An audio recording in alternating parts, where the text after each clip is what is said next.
topesi basantu nyonso mbote na kombo na Yesu mpe en Christ à tous les saints bisika nyonso bokolanda biso na musika pe na pene na tongo to na pokwa. Que le Seigneur vous soit favorable, que le Seigneur Jésus-Christ vous bénisse.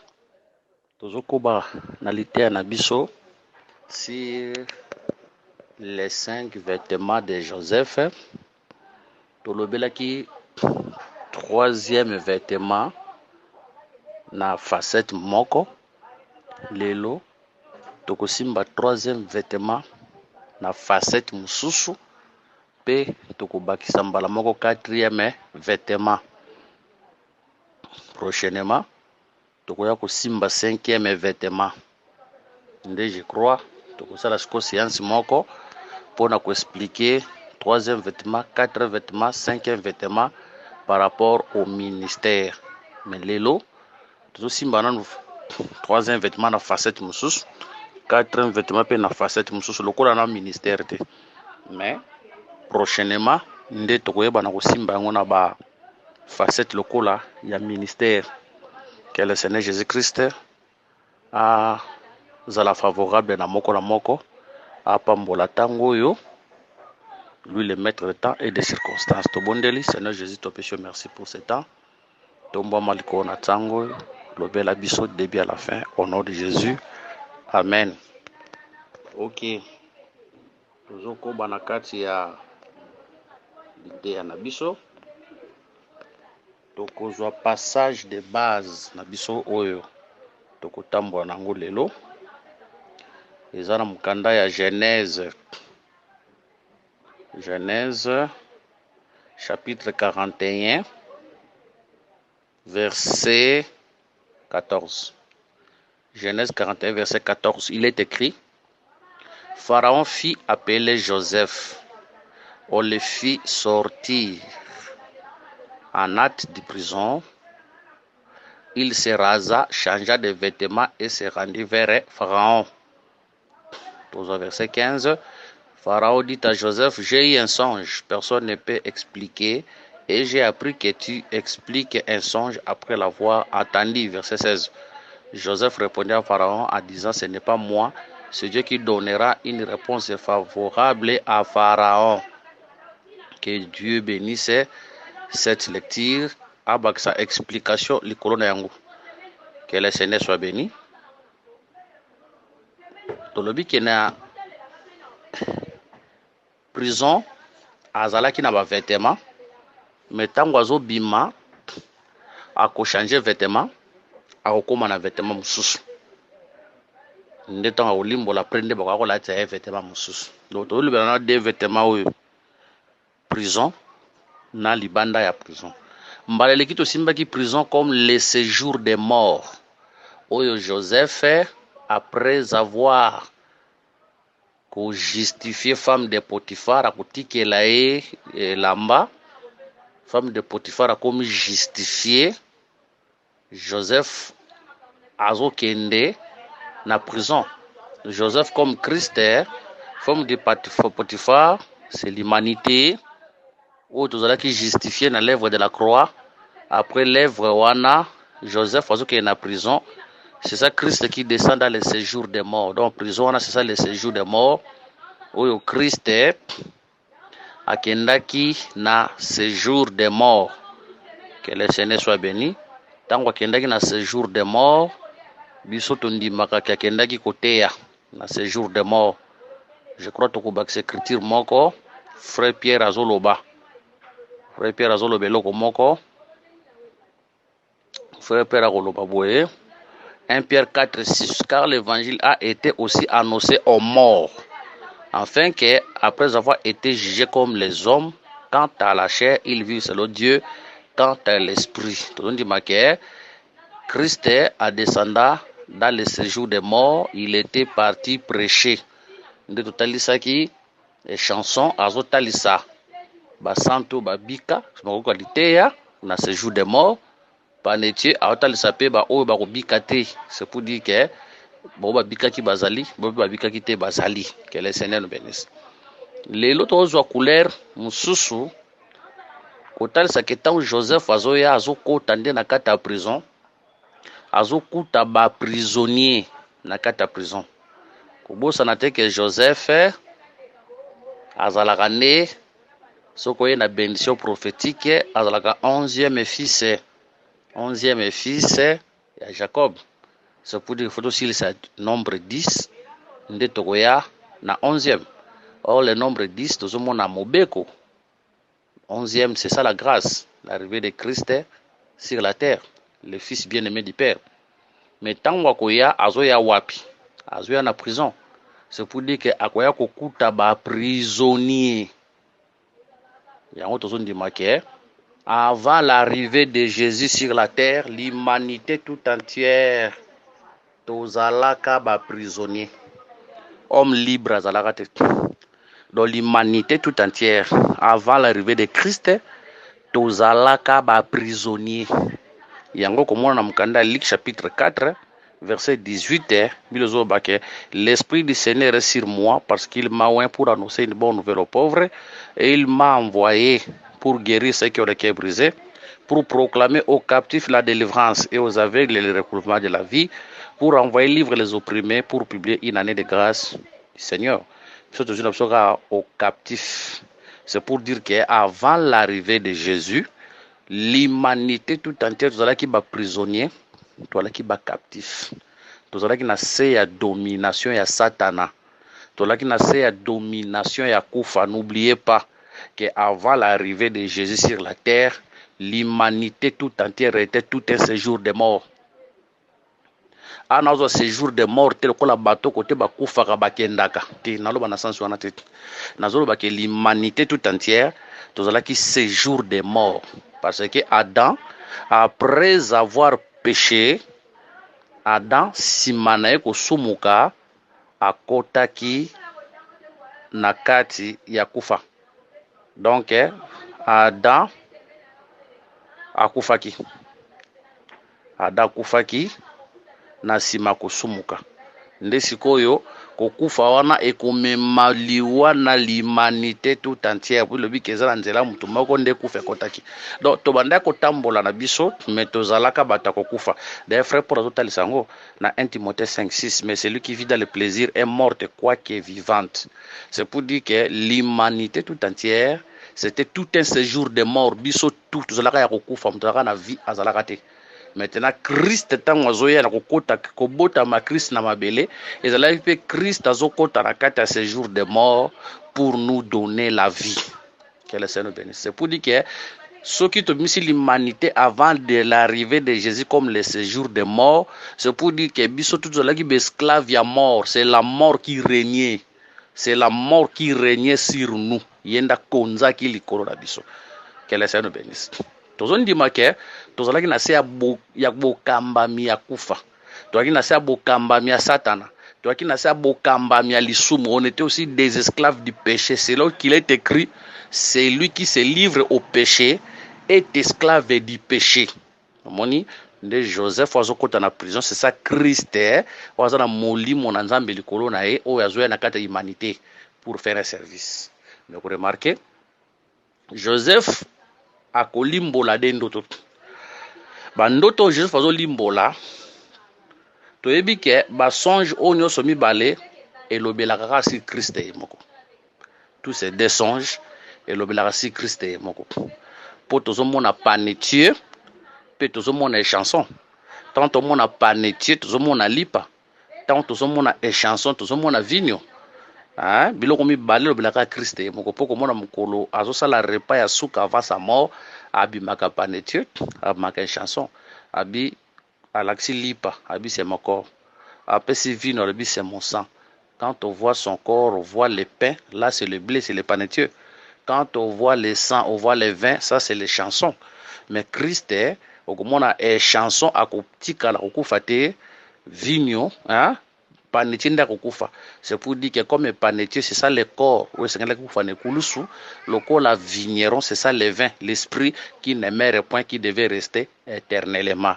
Ça c'est la pensée absolue à likambo wana. Mais tokokende na ba pensée wana te, tokokende na nzela wana te, biso tozozwa nzela mususu. Tozolo baboye tango akoya akointerprete ndoto na kati ya musala kosala ekosala ke chanson abika Panetieu azala condamné akufa.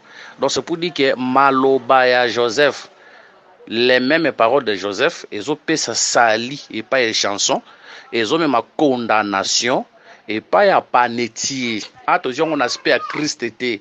Et tant que Christ, quand il était venu sur la terre, bien que l'humanité tout entière sous la prison, il y a Koufa, il y a Satan, il y a l'Isumu. Mais quand il était venu, Moussala Oyasala qui c'était pour justifier un peuple, mais c'est aussi pour condamner un autre peuple. Et chanson Oazo Bika, elles ont représenté Bisoba Eli Nzambe, autre militaire, tozu vi, to bimi na kati ya boumbu wana. Tolongo na sa boumbu ya kufa, tolongo na sa bokambami ya lisumu, tolongo na sa bokambami ya Satan, to biki. Mais Panetier Oazo Kufa a représenté le fils de la perdition. Oyo bis évangile zu pesa biso sali mais pour na bangweza condamnation moni atali ça rappelle le fils de la perdition. Que le Seigneur Jésus-Christ nous bénisse kolo sa pambola biso mais tant to varier pe ba connaissance total ça que chanson o et Panetier na chanson ezalaka mutu moko et chanson o yazo bika c'est ça les nouveaux hommes moto ya sika wesengeli atika la sala kati na biso mais tandis que les Panetier ozo kufa c'est ça aussi les vieils hommes après avoir qualité ya wesengeli za la crucifier donc c'est ma qualité ya et Panetier atali ça rappelle bon moto ya kala wesengeli kufa et chanson atali ça rappelle molimo wesengeli vivre après avoir koyoka li teya que le Seigneur bénisse to biki za la ba couleur rebelle place wana. Mais tu revends pendant la couleur wala nyoso te parce que makambo ya koloba mususu zali que le Seigneur nous bénisse. Mais toutefois ceux qui mutazana mutuna to azala besoin peut-être to kota la profondeur par rapport à makambo wana to pesa ba numéro na biso akobenga biso en particulier to ko approfondir par rapport ya ba pensée o to pesi que le Seigneur nous bénisse. Mais to tamona na pensée ya kotalisa kaka ke et chanson azobika eza les élites de Dieu auto militaire Panetier oazo kufa. C'est pour dire que la parole de Joseph est bikisi chanson, mais la parole de Joseph est bomisi nani Panetier. Donc le même évangile où est bikisi biso, c'est le même évangile qui condamne les fils de la perdition. Vous voyez, les mêmes évangiles de bikisi biso, ils ont pesa biso vicié les places spirituelles, mais ils ont bomamisala ya nzoto kat na biso condamner les œuvres de la chair. Que le Seigneur Jésus-Christ nous bénisse. Remarquez, tozaka na kata prison. Ah wale toujours simba prison to simbi prison lokola séjour des morts mais lokola séjour des morts te oyo ndenge tozwaki que après avoir Christ ko sisa musala kokota na séjour des morts te to simbi séjour des morts kwa l'humanité tout entière kwa la battre pour ko vivre mais to laki bata ko kufa. Mais remarquez ce qui se passe dans Genèse 41 na verset 1 toza na s'il vous plaît. Tout ça dans Genèse 40, tout bandi dans verset, tout ça dans verset chapitre 40, tout bandi dans verset, s'il vous plaît. Ok, dans verset 1. Après ces choses, il arriva que les chansons et les Panetier du roi d'Égypte offensèrent leur maître, les rois d'Égypte. Pharaon fit irriter contre ces deux officiers, les chefs des chansons et les chefs des Panetier. Et il les fit mettre dans la prison du chef de garde, dans la prison, dans les lieux où Joseph était enfermé. Le chef de garde les plaça sous la surveillance de Joseph, qui faisait le service auprès d'eux, et ils passèrent un certain temps en prison. Verset 5. Pendant une même nuit, les chansons et les Panetier du roi d'Égypte, qui étaient enfermés dans la prison, eurent tous les deux un songe, chacun le sien, pouvant recevoir une explication distincte. Joseph étant venu le matin vers eux, les regarda et voici, ils étaient tristes. Alors il questionna les officiers de Pharaon qui étaient avec lui dans la prison de son maître et il leur dit pourquoi avez-vous mauvais visage aujourd'hui? Problème ememi biso awa eloko memi biso koto ezali oko remarquer toko simba penza makambo ya basonge penza na bozindo penza te tokota penza na profondeur na bozindo wana te mais tokotala saka musala o Christ ndenge azo expliquer bandoto. Deux personnes baloti ndoto na butu moko, mais écriture ezo préciser balobi ke na verset 6 Joseph était venu le matin vers eux. C'est pour dire que bango balotaki ndoto na butu, Joseph aye pa na bango na tongo.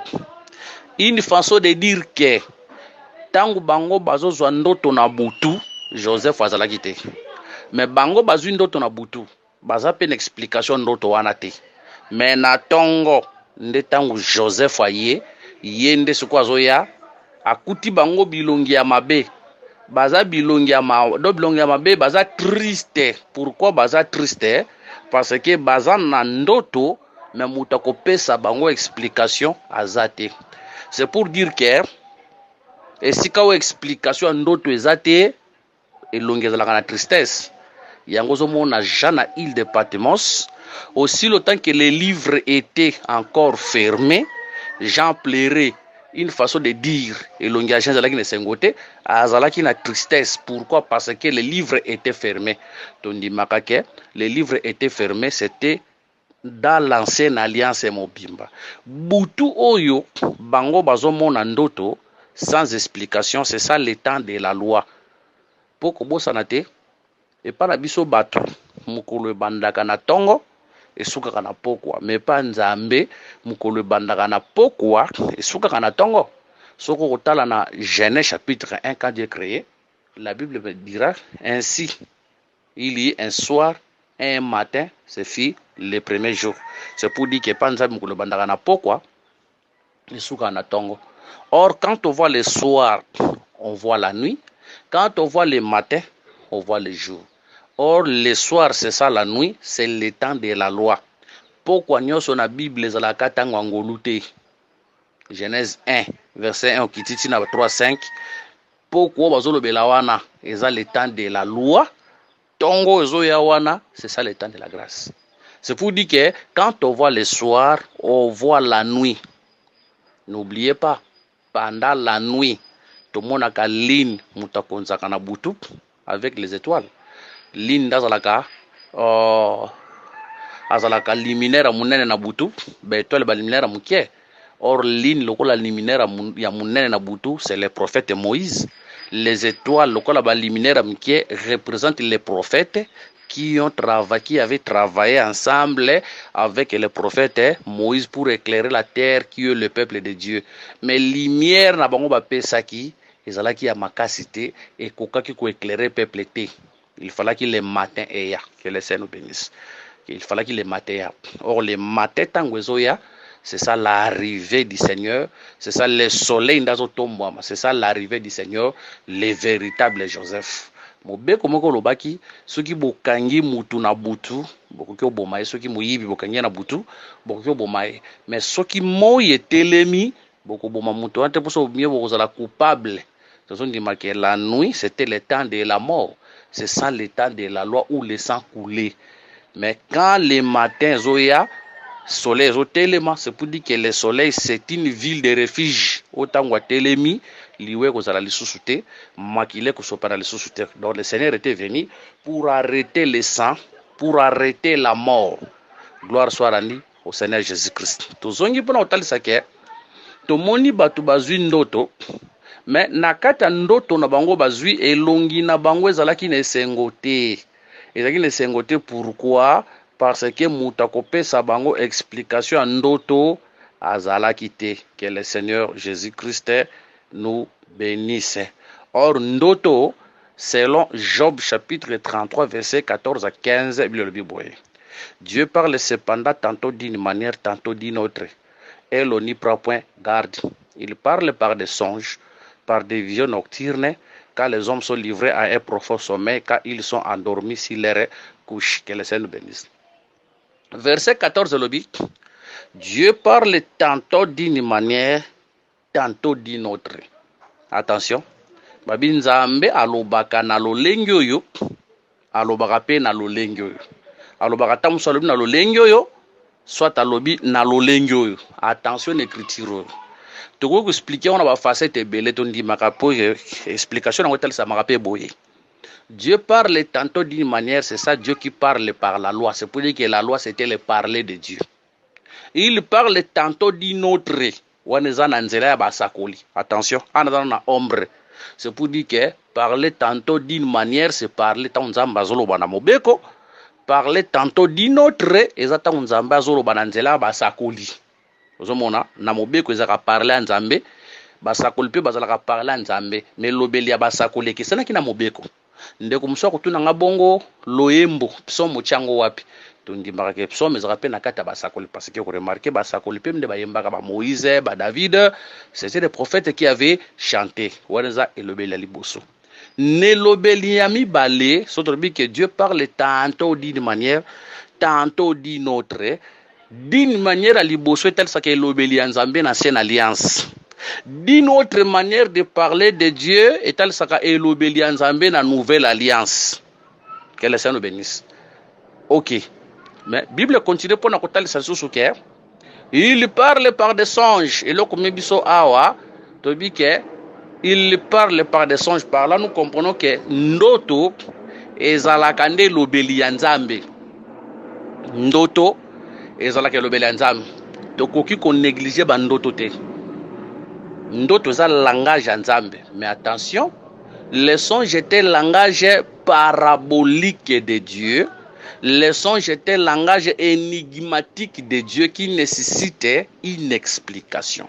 C'est pour dire que tango bato baloti ndoto en réalité Nzamba lobela ki bango. Mais makambo Nzamba lobela ki bango ba comprena ki te. Lokola ba comprena ki langage ya Nzambe te, yango pesa ki mawa. Oui, na kati ya vie, tu peux bien manger. Tu peux tout avoir, mais si tu ne comprends pas les langages de Dieu dans ta vie, tu es un malheureux. Tu peux voyager, tu peux faire tout dans la vie. Eza ma bête, eza ma lame. Mais ce que yebi langage Nzambe likola vie na ote, tu es un malheureux. Connaître le langage de Dieu sur sa vie, c'est une grande bénédiction qui dépasse toutes les bénédictions de ce monde. Que le Seigneur nous bénisse. Donc, bato bamoni bayoki ndoto mais ba comprendre l'explication te. Doctrinalement passant to koloba ke ndoto to koki ko négliger ndoto te. Dieu parle par des songes. To ko négliger ndoto te. Il y a des prédicateurs aujourd'hui oyo baza ko diaboliser ndoto. Oh ndoto bokolanda ndoto te. Bokoyoka ndoto te. Moi je connais moko na yebi baboya ka bandoto. Attention. Somoni un prédicateur azoboya ndoto. Azoyebisa bandimine ke boki paka bandoto te. Soit azana ignorance e makamba zoloba te, soit il est envoûté yango azotelemela yango, ou soit azana kati ya misala mabe, soit il est sorcier, soit il est dans l'occultisme. Azoyebisa bato déjà ke balanda bandoto te, peut-être bakolotaka ye lokola déjà azo diaboliser ndoto atabino boloti ye asayebisa bino ke ndoto boki paka te boko kipete po yasa te akibino ke boki paka ndoto te. Attention, ndoto eze lobeli ya Nzambe esengeli na biso. Quand Dieu nous parle tant ozolota ndoto, tu dois prier afin que Dieu te donne l'explication. Si vous avez une explication à ndoto te, luka basali ya Nzambe. Cherche ton pasteur, cherche les ministres. On prie le Seigneur afin que Nzamba puisse discernement ya makambo Nzambe alobi na kati ya ndoto. Tozo ndima ke ti lelo Nzamba longola ndoto te, ti lo ndoto ezali, ti lo Nzamba zo continuer koloba nzela ba ndoto. Voilà pourquoi je te conseillerais en passant que ne néglige pas les songes. Ko néglige ndoto te, ko sala erreur wana te, ko meka ko sala kutu erreur wana te, ko néglige ndoto te. Mais c'est le mande to ebosa na te na kata ndoto, ezala ba ndoto mususu ebota makana makanisi pe ya mutu, ezala ba ndoto mususu o ebota maka peut-être ezana nzela ya mvutuma ya Satan. Ezapena ndoto oya solo o Nzambe ye moko mutu apesaka. Seulement nous devons discerner pour te ba origine nzoto wana. Est-ce que ndoto wana eza nzoto te? Est-ce que ndoto wana eutie pas Satan te?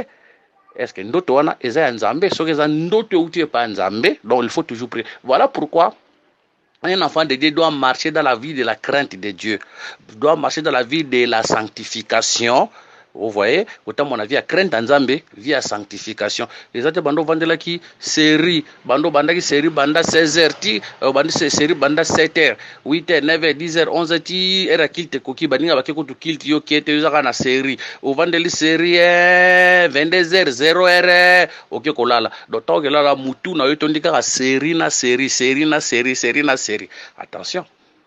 Ojutanga osambela te, ojutanga ko maloba na Nzambe te. Donc, film. Théâtre. Ce qui sport. Donc, au lexi journée mon ndengwana. Ozutanga osambela te. Ozutanga ko qualité ya te. Hein? Ozutanga osangana baninga ensemble te bossa la partage. Attention, avec cette vie, le diable risque de te glisser les choses. Avec cette vie, attention, nous autres peut risquer et glisser au macambo. Mais quand tu marches dans la vie de la sanctification, la vie de la sainteté, la vie de la prière, il y a partage na bandeko, bozo kutana, bozo sangana, bozo sur la makambo nzambe, tango kolala nzamba ko visiter pe na nzela ya bandoto. Que la Seigneur nous bénisse. Dieu va te visiter pe na nzela ya bandoto. Voilà pourquoi un enfant de Dieu faut ba otambola pe na banani. Au moins muto baza mwana nzambe entourage neka ba païen na ba païen mais so bobeta ka masolo nta bavanda na ba païen na quel masolo ni bobeta na ba tene bona lumière okana kate to lobite ke to kima ba païen te to kolongwa te yeso loba ke il so da se ala bondela ki papa na bondeli yo to longola ba na mukili to za na mukili mais to za mukili te mais comment banda tongo tipoko mwana nzambe yo za kana ba païen na ba païen bobeta ka masolo nini eloko ni ba lobe ko édifier yo. Après ça, au lalika bongo, au priete, au kilité, au sambelité, attention, le diable va te visiter. Nalandoto, soit nous autres pères que ça là. Mais quand tu vas dans la vie de la sanctification, la vie de la sainteté, la vie de la prière, Dieu te parlera aussi dans cela bandoto. Que le Seigneur nous bénisse. Tobetika point pour le baquet qu'on néglige à kandoto. Ce qu'on a discernement, cherche les serviteurs de Dieu qu'ils prient afin que Nzamba éclaire yo concernant ndoto. Que les saints nous bénissent. Pour Joseph, comment mukonzika pour ndoto. Chanson na panetier, moko abiki moko kufika na kati ndoto. Dieu peut te parler nanzela ya ndoto. Que le Seigneur Jésus-Christ nous bénisse. Tolobi ke ndoto za parler à Nzambe. C'est pour dire que ndoto bazolo tana butu. C'est ça le langage de Dieu dans la loi. C'est pour dire que Nzambe na mobeko alobaka na likukuma. Nzambe na mobeko akodaka langage na ye alobaka makambo solo me ya kobomba. Et c'est là que le matin et ya pour nous faire cette explication.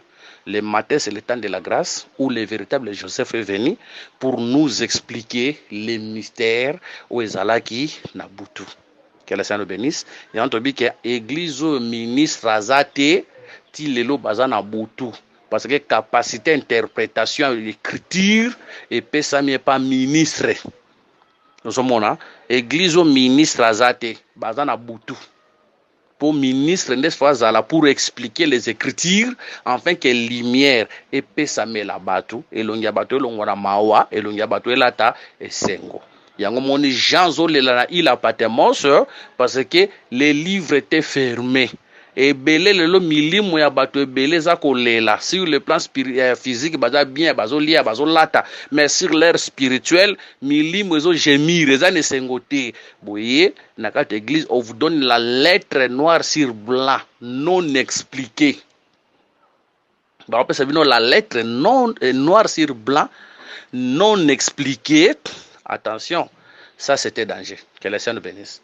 Na la ni moté mo azote ya moté na kata lité na zolo ba kebo kwa kufa lokwa sukipe lokola Jacob azoba promesse Nzambe mais azoyebisa nani azoyebisa Pharaon ke mikolo na ezalaki mukie lokola koleka mikolo ya papa na ngai pona ye azotalisa ke Joseph azobilaka Nzambe na yebito solinga oloba nini que Joseph a kozo bilaka Nzambe zelo ko mususu ko bi ke blama Nzambe bilaka Nzambe zelo ko mususu d'après ye na yebito solinga oloba ke Joseph Jacob bilaka Nzambe na vie ne ko kisama te bon moi je m'étonne parce que ko remarquer Jacob ava bima et pas ya là-bas Bible dit que cet homme abandai ko kendina il s'enrichissait de plus en plus a combien qu'on s'enrichit de plus en plus nde bana ya nani oyo bana ya là-bas kutu bakoyina ye babi regarde cet homme ayaki pamba metala sikoyo akomi na mbongo de plus en plus akomi na biloko belé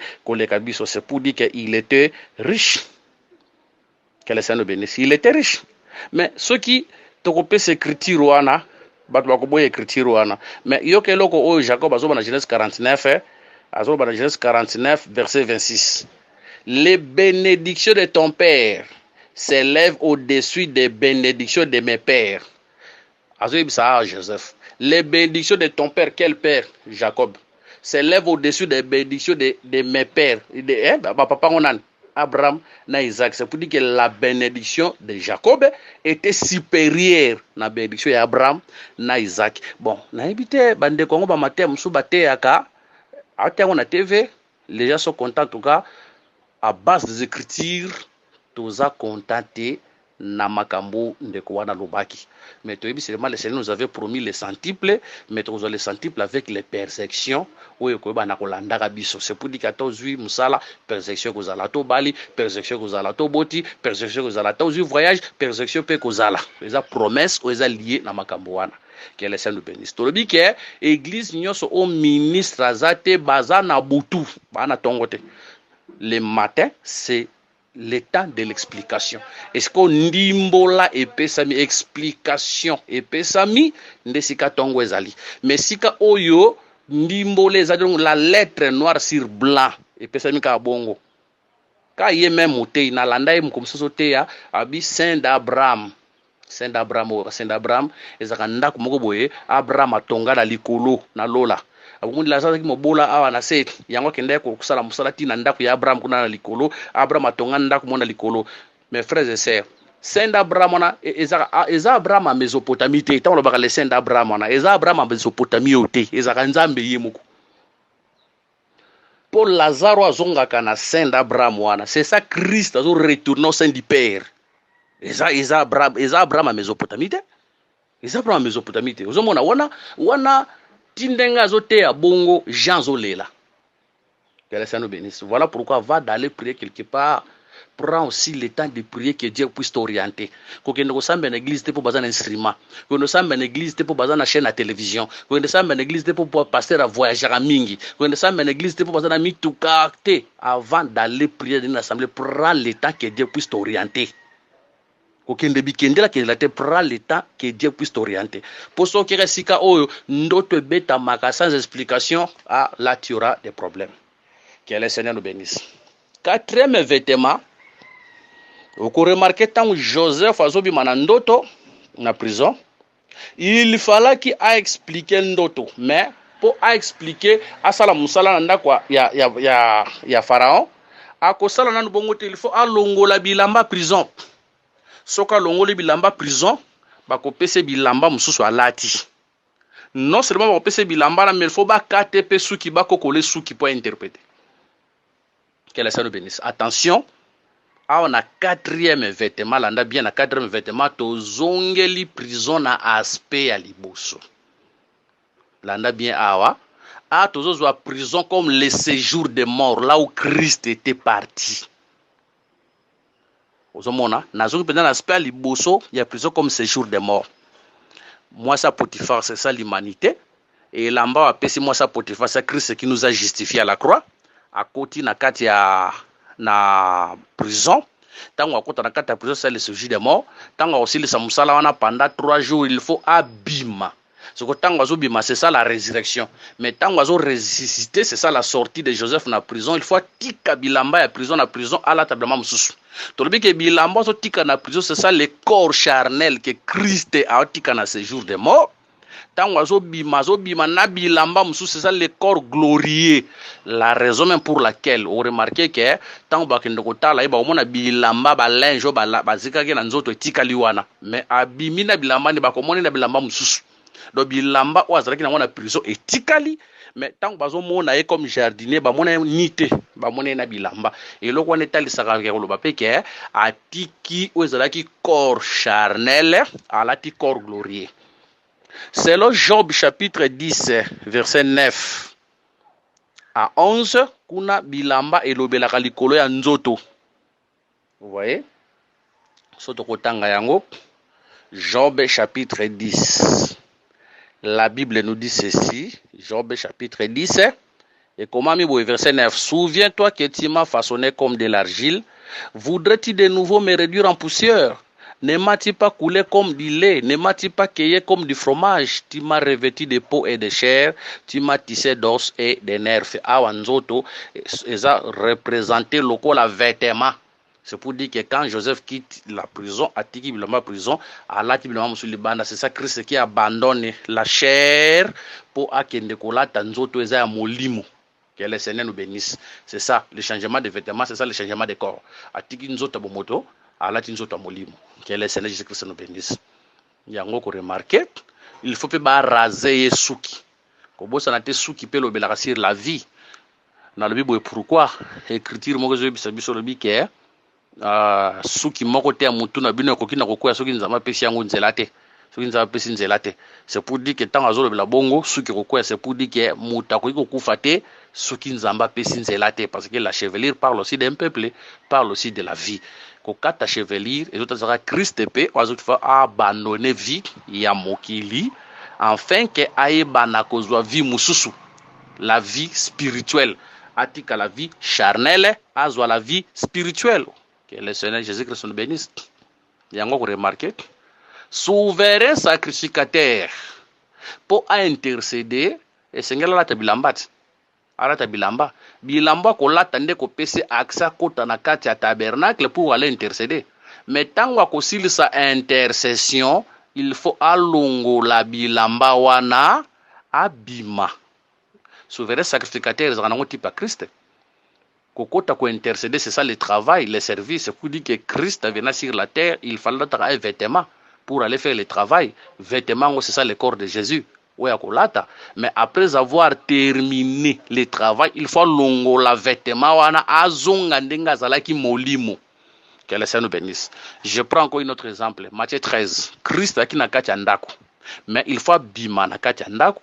Aya pembeni ya mai amata likolo ya bwato abanda koteya bato akoteya bato metanga kosilisa koteya bato akotika bwato akokita kozonga suna kati ya ndako tondimaka ndako azaka pe éternité kote Christ autaki.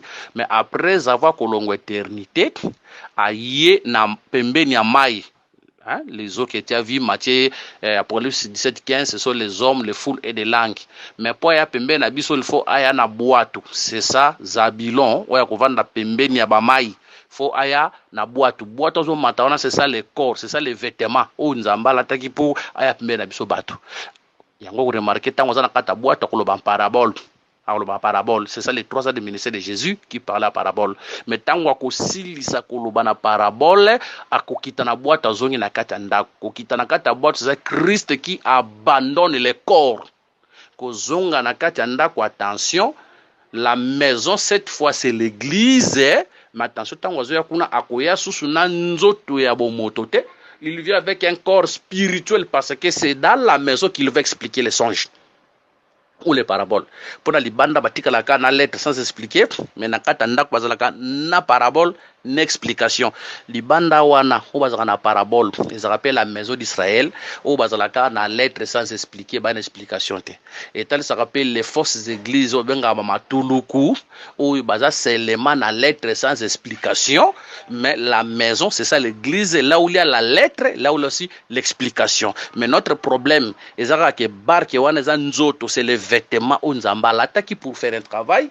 Mais tant wasilisi musala wana il faut akota na kata ndako il faut tika boato, c'est ça. Joseph oiseau changer vêtements. Christ il faut tika nzoto mortel à la ta l'immortalité. Que le Seigneur Jésus-Christ nous bénisse. Atika nzoto yo à la ta l'immortalité. Yango to ndimaka pe ke biso pe to utaka likolo.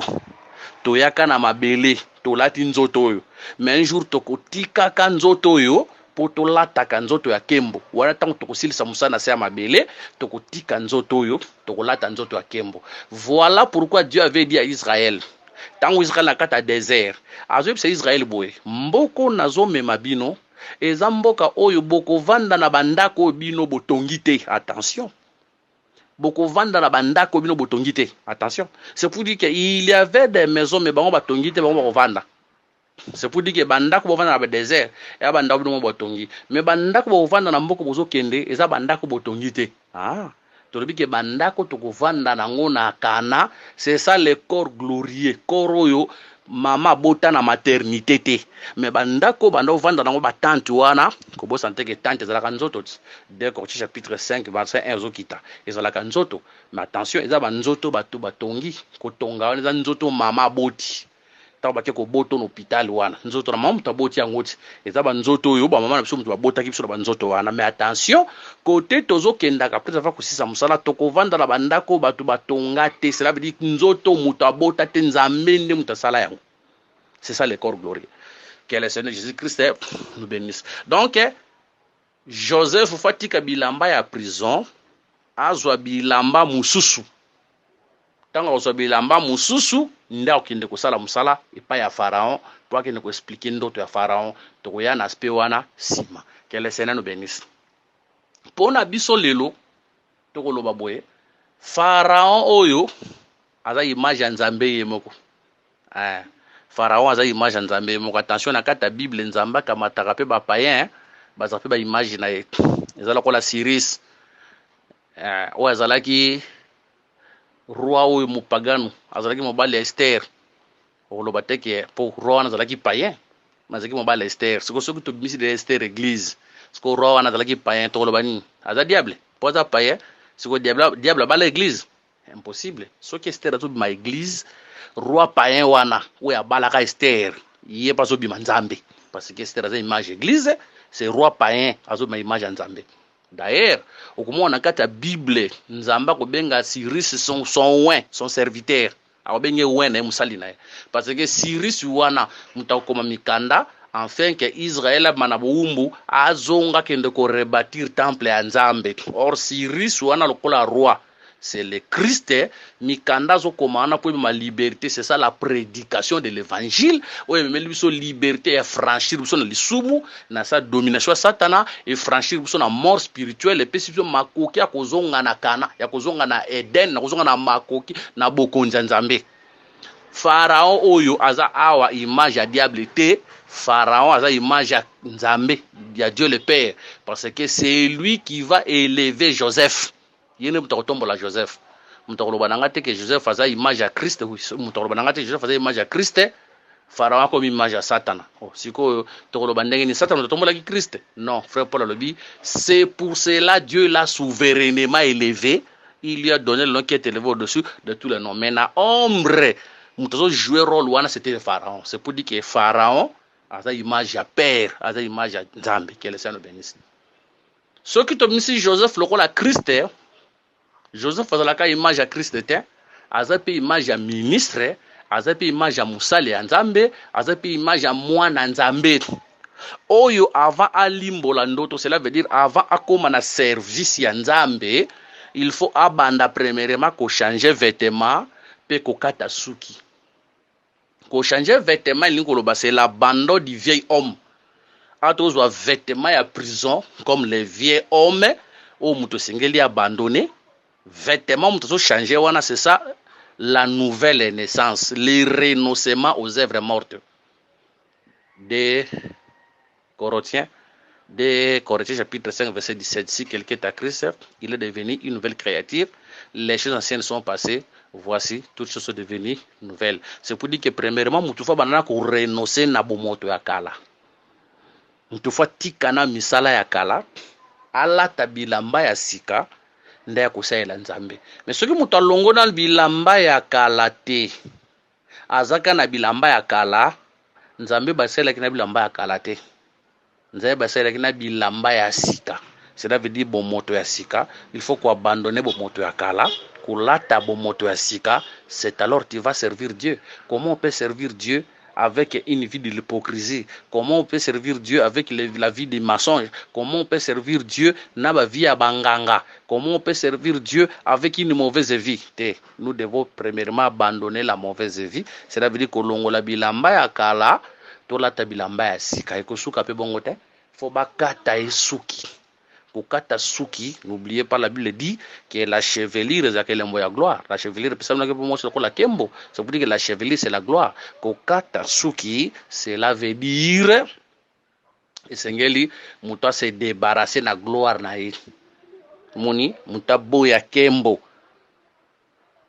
tango osala musala nzambe, cela veut dire to osala musala nzambe suki na mutu ezate olongoli gloire. En fait que quand tu vas travailler, gloire ekozala ya yote, gloire ekozala nzambe. Quand tu vas travailler, quand tu vas prêcher, la gloire reviendra au Seigneur, la gloire ekozala ya yote. Mais soki mutakata suki te tango akoteya ndoko remarquer mutato teya zo sepela ba biloko za biloko na ngai o ba bor na ngai ba boro ngam te liboso na teya yango mutu moko teya yango te ezalaka bongo te, ezalaka bongo te.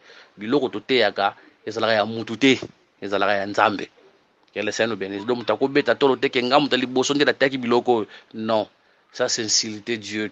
Mutu teyaka na kati ya basali na ye ezalaka nde nzambe. Voilà pourquoi avant de travailler il faut ko kata nanu suki donc mutabo ya kembo.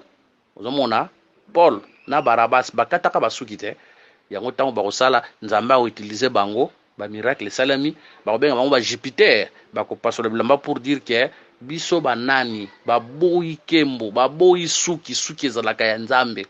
Pierre na Jean basambeli pona mutu makolo bandaye kosala te makolo esali bakomi kotala bango. Pierre na Jean batali pourquoi bazotala biso boyo ndre mutu atamboli na makasi na biso, c'est le Jésus que vous avez crucifié. Bakati na bango suki bazongisi de suki epa ya nzambe. Mais lo bato basala musanza na basuki mona musala nzambe bamie na chipoi musala nzambe na chipoi bata musala kata quartier musala nzambe babetele ba fanfare musala nzambe basali ba nzembo non. Na kati église to koyembela ka mutu moko, na kati église to koyembela ka nzambe. Tozomona basala nzambe batu ba photo na bango minene batie liboso ba porte église, basala nzambe batu ba photo batie na kati ba église. Soko to tuna ba question soko na kati ndako ba batu photo na yoke kosala nini? Parce que l'église oyo zo kamba wana yozo mkona ngote suki lelo kufi mwana note mutako remplacer place wana, il a d'autres ministres bazo charge wana. Pierre azalaka marié, Pierre akufa me balobite ke mwana Pierre muta remplacer. Donc Jean na Jacques parce que ba marié balobite tambo akufa ke bana muta ba remplacer ka bango. Siko yo zwi photo na yo ya munene otie liboso église pona nini? Ozwi photo na yo ya munene otie na kati église pona nini? Pour le bagage église na yo, l'église appartient au Seigneur. Frère Paul avait dit ceci à Pierre, à Timothée. Abi enfin que oyeban ceux qui na umeli oyeban ndenja kotambola dans la maison de Dieu qui est l'église. C'est pour dire que l'église c'est la maison de Dieu. Église la randa kwa pasteur tin, église la randa kwa ya mutute, église la randa nzaku ya nzambe. Yate watila so ba photo minene na kati église, tout le monde a ba photo. Non, on n'a pas besoin de la photo d'une personne dans l'église. Tant que tu es dans l'église, la seule personne où Sengela tombama, c'est Jésus. C'est lui seul qui doit être élevé dans la prédication du début à la fin. T'as ba témoignage lelo. Na ba témoignage. On dirait comme si on a témoignage sous terre. Na banda ki obela. Tant kaka papa ye. Tant qu'à Pabeli Nzambe nae, Nzambe à papa, mais où est parti le nom de Jésus aujourd'hui dans nos témoignages? Où est parti le nom de Jésus? Donc, ba témoignage na biso lelo, au moins que kombo Yesu ezo kana suna kata ba témoignage kombo ba Nzambe ba papa, ndeko miko tombwama. Bon, nga ba Nzambe ba papa en tout cas bo pardonner ngai na aspect na tambonalité en tout cas. Si vous pouvez comprendre un aspect de notre moralité, on a bien voté, un aspect de notre moralité, s'il vous plaît. Parce que je sais que le nom de Dieu était caché dans cette alliance. Mais comme Nzambe, ils ont déjà révélé les lots. En tout cas, on a sambe la Yesu, na sambe la Nzamba mutute, na sambe la Yesu. Je n'ai pas le temps de la Nzamba intel, moi j'ai pris Jésus. J'ai pris Jésus. O Nzamba mutu, na be la Nzamba mutute, na ebi Nzamba mutute, moi je connais Jésus. Bele la Yesu. Yesu za nzambe na biso nyoso yango mukolo wana azoyebisa ba ekoli, je monte vers mon père qui est votre père, je monte vers mon Dieu qui est votre Dieu. Que le Seigneur nous bénisse. Tango akufa ko sekwa Yesu akwe Thomas ko chatembe na première apparition, na deuxième apparition ko Thomas tia misapi non na misapi. Thomas tia misapi na maboko atie misapi na nini na côte. Yo kama loba Thomas abi mon Seigneur et mon Dieu. Dieu wana za majuscule la minuscule. Attention, mutoto benga Yesu nzambe za moyuda. Moyuda fuka mela n'importe qui te. Abenga mutoto so nzambe te, mazo benga Jésus nzambe. C'est pour dire que Jésus est Dieu. Aza nzambe église mo bazala nzambe ya mutu moko te. Zate ke o privatiser nzambe comme na nzambe na yo. Te, biloko wana lelo za kasute nzambe za nzambe mutu moko te, nzambe akoma ya batu nyoso. Jésus est le Dieu de l'église. Ato ndimi Yesu lelo, ato bongwani lelo anzambe na yo. Tika okeno kota biloko ba bassesse wana kosambela ba nzamba ba to nzambe atata tika biloko ba nzamba batata wana. Le Dieu c'est Jésus. Notre Père, notre Dieu, c'est Jésus. Il est ton Dieu. Bondela, il a la confiance dans le sambo. Quand il prie, Jésus-Christ va te répondre. Dans notre témoignage, élevons Jésus. Tout ce qu'on tombe là, dans le témoignage.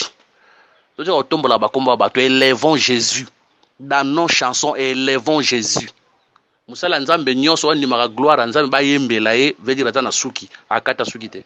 Musala nzambe fois akata suki, cela veut dire fois boya gloire enfin que gloire ezonge pa nzambe. Musala nzambe fois changer bilamba atika l'ancienne vie akoma na vie ya sika. Que la Seigneur nous bénisse. Tana za mwana mkie tokenda na église. Tokota kana kata église ba mama bazo yemba. Na bosa na likambona te ba mama bazo yemba nakata chorale. Sikota bazo yemba maman moko akenda soka yaka na répétition te, j'avais 7 ans ou 6 ans soka yaka na répétition te yeko arrivé oyo azoyemba liboso kuna mama moko avandi na nsima azobetaka lisolo pa mama moko azalaka liboso azobetela moninga na lisolo mama azalaka koyemba kuna akati koyemba mbala moko atake avandaki olingo olakisa nini ovuta telemi na kati église s'il vous plaît nzembo ekatali bato bakomi koswana premier basimbala na nzoto baye kokabola bango bapekisi bango ces gens là bazoyemba me na bilamba ya kala poso baziki na bilamba ya sika na kata ndako ya nzambe makambo bongo kokosalama te so tozomona bapoison leo na kata baeglise c'est pour dire que les gens sont en train de servir Dieu avec les vieilles habits. Demandons à Dieu de nous faire grâce pour makasi na biso moto kokate mutabanga nzambe na makasi na yemoko azalaka te. Demandons à Dieu de nous faire grâce afin que tolata bilamba ya sika. Que le Seigneur Jésus-Christ vous bénisse. Prochainement, Tokosimba, 5e vêtement ya félin. Après, ndi tokosala, tokoya kosilisa sikoyo, donc totikali lokola na 2 séances. Séance moko tokolobela ozali 5e vêtement félin. Séance monsieur koya na sima, ndi tokosimba 3e, 4e, 5e vêtement tokospliquer on par rapport au ministère. Que le Seigneur Jésus-Christ vous bénisse. Ceux qui sont à Bituna, ba numéro na biso ali plus 243 89 860 88 et 75 plus 243 99 88 77 333 P en Christ tukutani na séance ya sima.